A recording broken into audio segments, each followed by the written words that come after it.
సందీపిక పహల్గాం ఉగ్రదాడి ఘటనతో భారత్ పాక్ మధ్య ఉద్రిక్త పరిస్థితులు నెలకొన్నాయి. ఈ నేపథ్యంలో పాకిస్తాన్ మాజీ ప్రధాని నవాజ్ షరీఫ్ కీలక వ్యాఖ్యలు చేశారు. తన తమ్ముడు పాక్ ప్రధాని షహబాజ్కు నవాజ్ పలు సూచనలు చేశారు. లాహోర్లో నవాజ్ షరీఫ్తో షహబాజ్ ఆదివారం భేటీ అయ్యారు. భారత్తో దూకుడుగా వ్యవహరించకుండా శాంతి పునరుద్ధరణ కోసం అందుబాటులో ఉన్న అన్ని దౌత్య మార్గాలను వినియోగించుకోవాలని తన తమ్ముడికి సూచించారు. భారత్తో అంత ఈజీ కాదని గతంలో జరిగిన పరిస్థితులను గుర్తు చేశారు.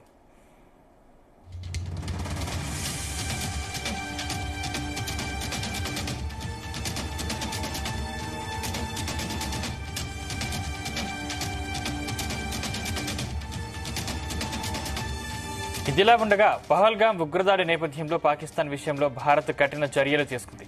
దీనిపై దయాది దేశం అక్కసు వెళ్లగక్కుతోంది. ఈ పరిణామాల నడుమ పాకిస్తాన్ రక్షణ శాఖ మంత్రి ఖవాజా మహమ్మద్ ఆసిఫ్ కీలక వ్యాఖ్యలు చేశారు. పహల్గాం ఘటన నేపథ్యంలో భారత్ ప్రతీకార దాడి చేపడుతుందని, త్వరలోనే ఇది జరిగే అవకాశం ఉందని ఆయన తన అభిప్రాయాన్ని వ్యక్తం చేశారు. దీంతో తమ బలగాలను అప్రమత్తం చేశామన్నారు. దాడులు జరిగే పరిస్థితుల్లో కొన్ని వ్యూహాత్మక నిర్ణయాలు తీసుకోవాల్సి ఉంటుందన్నారు. తమ ఉనికికి ప్రత్యక్ష ముప్పు ఉందని భావిస్తే అణ్వాయుధాలను ప్రయోగిస్తామని పేర్కొన్నారు.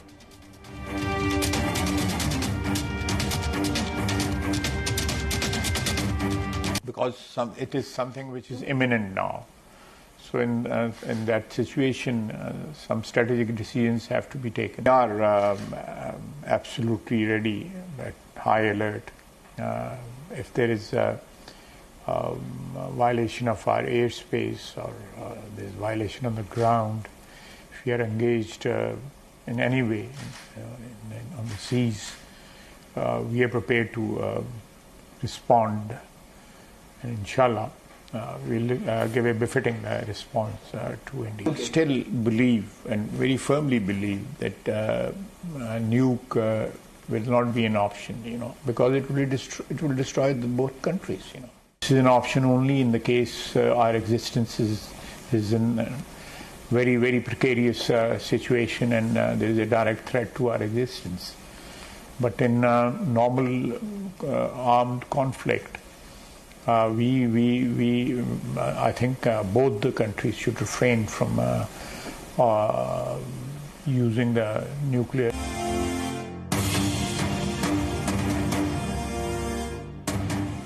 పహల్గాం ఉగ్రదాడి ఘటనతో భారత్ పాక్ మధ్య ఉద్రిక్త పరిస్థితులు నెలకొంటాయి. ఈ నేపథ్యంలో పాకిస్తాన్ మాజీ ప్రధాని నవాజ్ షరీఫ్ కొన్ని కీలక వ్యాఖ్యలు చేశారు. తన తమ్ముడు పాక్ ప్రధాని షహబాజ్ కు నవాజ్ పలు సూచనలు చేశారు. ఇదే అంశానికి సంబంధించిన మరింత సమాచారం మా ప్రతినిధి శ్రీచరణ్ అందిస్తారు. శ్రీచరణ్. సందీప్, భారత్ తో నెలకొన్న తీవ్ర ఉద్రిక్తలను దౌత్య మార్గాల ద్వారా శాంతియుత పరిష్కారం చేసుకోవాలని పాక్ ప్రధానమంత్రి షహబాజ్ షరీఫ్ కు మాజీ ప్రధాని పాకిస్తాన్ ముస్లిం లీగ్ నవాజ్ పార్టీ అధ్యక్షుడు నవాజ్ షరీఫ్ సూచించాడు. రెండు అణ్వాయుధాలు కలిగిన దేశాల మధ్య తలెత్తిన వివాదాన్ని పరిష్కరించేందుకు, గతంలో ఉన్న శాంతిని పునరుద్ధరించేందుకు దౌత్యపరంగా ఉన్న అన్ని మార్గాలను ఉపయోగించుకోవాలని ఈ సందర్భంగా సోదరుడు షహబాజ్ షరీఫ్ కు నవాజ్ షరీఫ్ ఫోన్ లో మాట్లాడి చెప్పినట్లు కూడా ప్రస్తుతం అంతర్జాతీయ మీడియా కథనాల్లో కూడా వస్తుంది. నవాజ్ షరీఫ్ కొన్ని అంతర్జాతీయ మీడియా కథనాల్లోనేమో నవాజ్ షరీఫ్ నివాసంలో వీరి మధ్య భేటీ జరిగినట్లని మరో కొన్ని ఛానళ్లు ప్రచారం టెలికాస్ట్ చేస్తున్నాయి. అయితే ఇండియా పాకిస్తాన్ మధ్య పెరిగిన ఉద్రిక్తతలు కూడా తీవ్రమయ్యాయి. ఏ క్షణమైనా కూడా యుద్ధం ప్రారంభమయ్యే అవకాశాలు అయితే ప్రస్తుతం బార్డర్ లో నెలకొని ఉన్నాయి. ఈ పరిస్థితులలో దౌత్య మార్గం ద్వారా పరిష్కరించుకోవాలని పాక్ మాజీ ప్రధాని నవాజ్ షరీఫ్ వ్యాఖ్యానించినట్లు కూడా తెలుస్తోంది. అయితే అందుబాటులో ఉన్న అన్ని దౌత్య మార్గాలను వినియోగించుకోవాలని తన సోదరుడు ప్రస్తుత ప్రధాని షహబాజ్ కు సూచించినట్లు కూడా తెలుస్తోంది.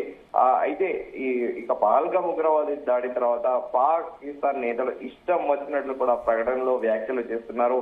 భారత్ పై దాడికి తమ వద్ద 130 అణుబాంబులు సిద్ధంగా ఉన్నాయని పాకిస్తాన్ మంత్రి అనీఫ్ అబ్బాసీ బహిరంగ చేసిన బెదిరింపు వ్యాఖ్యలు ఇప్పుడు అవి ఆ ఉద్రిక్త ఇంకా పెరుగుతూనే వస్తుంది. మరోవైపు పాకిస్తాన్ ఆర్మీ చీఫ్ మునీర్ కూడా వ్యాఖ్యలు చేశారు.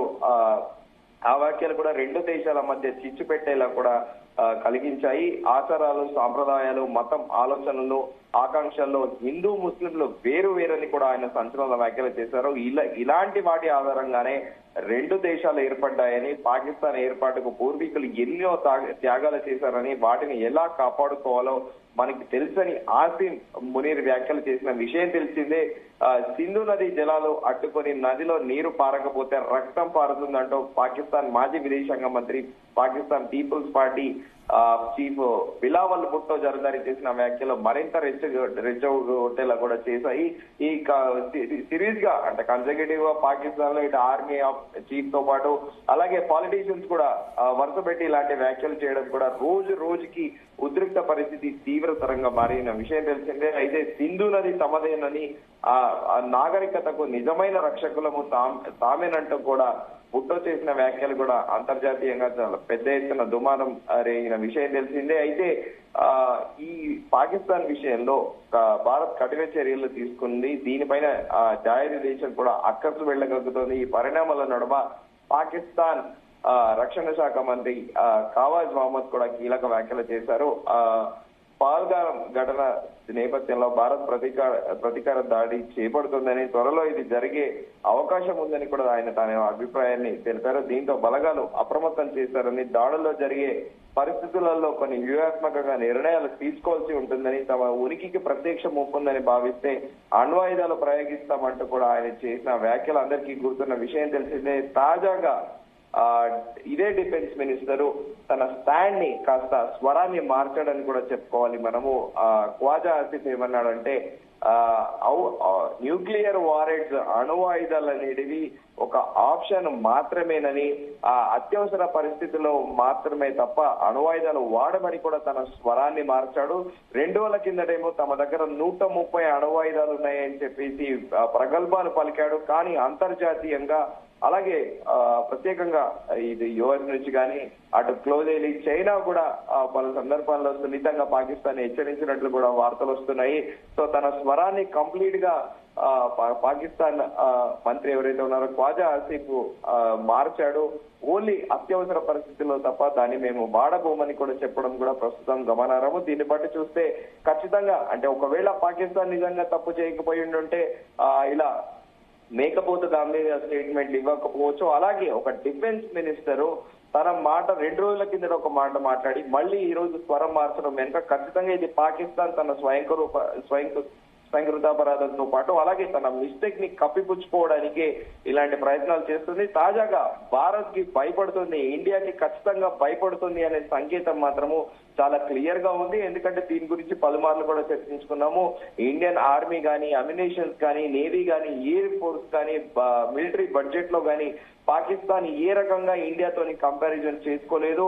ఇండియా వరల్డ్ లోని టాప్ మిలిటరీలో బడ్జెట్ లో కూడా 4th ప్లేస్ లో ఉంది. పాకిస్తాన్ ని ఒకవేళ యుద్ధం గిట అనివార్యమైతే మాత్రము ఇస్లామాబాద్, కరాచీ లాంటి ప్లేస్లను కేవలం 3 గంటల్లో భారతదేశం కొట్టగలదని కూడా అంతర్జాతీయ మీడియాతో పాటు మిలిటరీ ఎక్స్పర్ట్లు కూడా ఇదే అభిప్రాయాన్ని వ్యక్తం చేస్తున్నారు సోషల్ మీడియా వేదికగా. సందీప్, శ్రీచరణ్, అంటే పాక్ స్పందించిన ప్రతిసారి అణ్వాయుధాలను మేము అణ్వాయుధాలను ప్రయోగిస్తామని రెచ్చగొడతా ఉంది. అంటే దీన్ని ఎలా చూడాలి? యుద్ధానికి ఉసిగొల్పుతున్నారు అనుకోవచ్చా? డెఫినెట్ గా అంటే ఒక సైకలాజికల్ వార్ఫేర్ గా తమ దగ్గర కూడా న్యూక్లియర్ వారెంట్స్ ఉన్నాయి, సో మేము కూడా అణ్వస్త్రాలు ప్రయోగిస్తామని చెప్పేసి కూడా అపోజిషన్ అంటే భారత్ ని డిఫెన్స్ లో నెట్టడానికి చేసిన ప్రయత్నము. కానీ ఇది మునుపటి భారత్ కాదు కదా. ఎర్లియర్ ఉన్న ఇండియా వేరు, ఇప్పుడున్న ఇండియా వేరు.